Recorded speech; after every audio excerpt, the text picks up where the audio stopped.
L'ancienne reine Sofia d'Espagne est très populaire, tant parmi les Espagnols que dans son pays d'origine, la Grèce.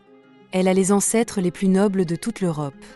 Malgré cela, elle a eu une enfance dure, un mariage difficile et une vieillesse triste. Comment la reine Sofia vit-elle après l'abdication scandaleuse et la fuite de son mari, l'ancien roi Juan Carlos d'Espagne? Comment a-t-elle réussi à survivre à l'exil, à la pauvreté et aux infidélités de son mari? Regardez la vidéo dans son intégralité pour le savoir. Commençons par le début. Les Espagnols ont tendance à se moquer de leur ancien roi Juan Carlos. Selon diverses sources, il aurait eu entre 1500 et 5000 maîtresses au cours de sa vie. Mais son épouse, Sofia, jouit d'une autorité incontestée auprès de ses compatriotes. C'est vraiment fantastique, car elle n'est pas du tout espagnole d'origine. Avant de devenir reine, la jeune fille a dû traverser de nombreuses épreuves. Jeune fille, elle n'aurait jamais pensé devenir reine d'Espagne. S'il y avait un concours de l'ascendance la plus noble au monde, Sofia serait probablement dans les 10 premiers. Parmi ses ancêtres directs figurent les rois de Grande-Bretagne et du Danemark, ainsi que les empereurs de Russie et d'Allemagne. La plupart des membres de sa famille noble sont originaires de Grèce, où elle est née en 1938. Le père de Sofia était le prince héritier Paul, qui allait devenir roi. On s'attendait à ce que la petite fille ait une enfance heureuse et une vie brillante et sans problème. Au lieu de cela, la petite Sofia a dû manger de l'herbe et vivre parmi les rats. En 1941, la Grèce est envahie par Hitler. Les parents de Sofia, ainsi que le reste de la famille royale, ont été contraints de fuir le pays. Ils se réfugient d'abord en Égypte, puis en Afrique du Sud, où le père de Sofia n'a pas accès à l'argent de la famille. Les aristocrates héréditaires vivent dans des cabanes sordides infestées de rats. Ils sont contraints de se nourrir d'herbes ramassées au bord des routes. Cette situation a duré 5 ans. Ce n'est qu'après la fin de la guerre que la famille est retournée dans son pays et 1 an plus tard, le père de Sofia a été proclamé roi Paul Ier de Grèce. Après avoir obtenu son diplôme universitaire, la mère sévère de la princesse, la reine Frédérica, a envoyé Sofia travailler comme infirmière dans une maternité. Compte tenu de ses origines royales, la princesse n'était censée travailler que 2 jours. Mais contrairement à la volonté de ses parents, Sofia sortait en service et la nuit, au même titre que ses collègues du peuple. En dépit d'une forte personnalité, la princesse était très timide. Sa mère, en revanche, se distingue par son caractère autoritaire. C'est elle qui choisit le mari de sa fille. Comme vous l'avez peut-être deviné, il s'agit du prince espagnol Juan Carlos de Bourbon. La jeune princesse grecque a rencontré le futur roi d'Espagne en 1954, lors d'une croisière en Méditerranée. Sofia et Juan Carlos n'ont alors que 16 ans. À un si jeune âge, ils ne se sont pas impressionnés l'un l'autre. Cependant, la mère de la princesse n'a pas renoncé à marier sa fille au prince espagnol. 6 ans plus tard, ils se rencontrèrent à nouveau et 2 ans plus tard, ils se marièrent. Apparemment, la romantique Sofia est tombée amoureuse du spectaculaire et séduisant Juan Carlos. Mais pour le prince, ce mariage a presque immédiatement acquis un caractère dynastique. Il commença à tromper sa jeune épouse immédiatement après le mariage. Les aventures amoureuses de Juan Carlos en Espagne sont légendaires. Selon les biographes, le nombre de ses maîtresses est estimé à plusieurs milliers, et le nombre d'enfants illégitimes à plusieurs dizaines. 1 an après le mariage, en 1963, Sofia a donné naissance à sa fille Elena. 2 ans plus tard, sa sœur Cristina voit le jour.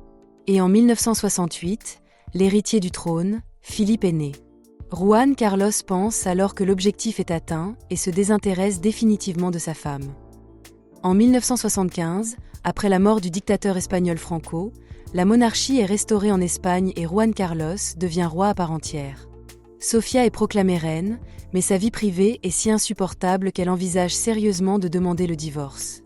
Le couple ne vit plus ensemble, mais se contente de donner l'impression d'une famille heureuse. Mais la mère de Sofia, Frédérica, empêcha le divorce. 1 an avant ces événements, la monarchie en Grèce avait cessé d'exister. Le dernier souverain grec, Constantin II, le frère de Sofia, avait été contraint de fuir le pays. Frédérica, l'ancienne reine de Grèce, ne pouvait pas accepter que sa fille perde également la couronne. Elle insiste donc pour que le mariage soit maintenu. Après de longues hésitations, Sofia décide de ne pas quitter l'amoureux Juan Carlos et de sacrifier son bonheur personnel. La femme a tout fait pour devenir la reine parfaite. Elle ne reproche jamais publiquement à son mari de l'avoir trompée et se concentre sur l'amélioration de la vie de ses sujets. Cependant, il est difficile de gagner l'amour des Espagnols. Pour cela, la reine d'origine grecque doit devenir plus espagnole que les Espagnols eux-mêmes. Immédiatement après son mariage, Sofia s'est convertie de l'orthodoxie au catholicisme. La reine s'est engagée activement dans des activités sociales. Les fondations travaillant sous sa direction ont aidé des millions de personnes à traverser des périodes difficiles. Elle a lancé un certain nombre de programmes pour réhabiliter les handicapés et les toxicomanes. Sofia a organisé un certain nombre d'établissements d'enseignement supérieur, y compris des écoles de musique. Parfois, elle a dû s'adapter aux circonstances. Comme vous le savez, la corrida est extrêmement populaire en Espagne. En raison de ses opinions humanistes, Sofia déteste cette activité.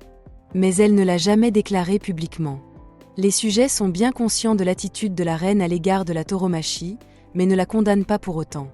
Certaines particularités de Sofia sont l'occasion d'une bonne blague pour les Espagnols. Les gens disent « Notre reine est presque parfaite, mais elle a 3 défauts. Elle n'aime pas la corrida, le football et le flamenco. Elle n'aime pas non plus que la liberté individuelle soit restreinte. » Cette caractéristique s'est clairement manifestée en 2004, lorsque son fils et héritier du trône a décidé de se marier. La favorite de Philippe était une fille simple, une présentatrice de télévision nommée Laetitia. Le roi Juan Carlos était fermement opposé à ce mariage. Non seulement le fils est tombé amoureux d'une roturière, mais aussi avec une réputation gâtée. Le père a presque réussi à empêcher le mariage de son fils, mais Sofia est intervenue. Elle vit que Philippe aimait sincèrement la jeune fille et pensa que cela suffisait au bonheur. La reine persuada son mari d'accepter le choix d'un fils. Le mariage fut un succès et les jeunes mariés appelèrent l'une de leurs filles Sofia. Mais selon certaines rumeurs, les relations avec sa belle-fille sont toujours tendues. Des journalistes ont filmé Laetitia empêchant Sofia d'être photographiée avec ses petites filles. En 2014, le roi Juan Carlos a commencé à avoir des problèmes. Il a été accusé de corruption et d'une scandaleuse chasse à l'éléphant que le monarque a entreprise pendant la crise financière de l'Espagne. Les accusations auraient peut-être pu être étouffées, mais l'autorité du monarque avait déjà été sapée par ses nombreuses liaisons amoureuses et sa vie oisive. Le roi a dû abdiquer en faveur de son fils Philippe et a même quitté l'Espagne. Sofia fut également privée du titre le plus élevé. Il lui reste le titre de reine émérite, mais il est plutôt symbolique. Malgré toute la peine que lui a causée son mari, elle n'a pas renoncé au monarque, qui a perdu son pouvoir et son titre. Elle lui rend périodiquement visite à Abu Dhabi, où il vit en exil et tente de le soutenir moralement. Sofia a remporté de nombreux titres au cours de ses 80 ans et plus. Pourtant, de tous les rôles qu'elle a remplis au cours de sa longue et fructueuse vie, c'est celui de grand-mère qui semble la rendre la plus heureuse. L'ancienne reine a 8 petits-enfants. Malgré son âge avancé, elle poursuit sa vie active et ne pense pas à s'arrêter. La reine émérite s'implique dans des actions caritatives, organise des expositions et des concerts de musique classique avec les meilleurs musiciens du monde.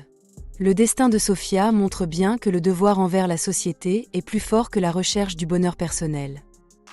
Que pensez-vous de la vie difficile de cette belle femme? Partagez-le dans les commentaires. Merci d'avoir regardé cette vidéo. N'oubliez pas de liker et de vous abonner à notre chaîne. À bientôt.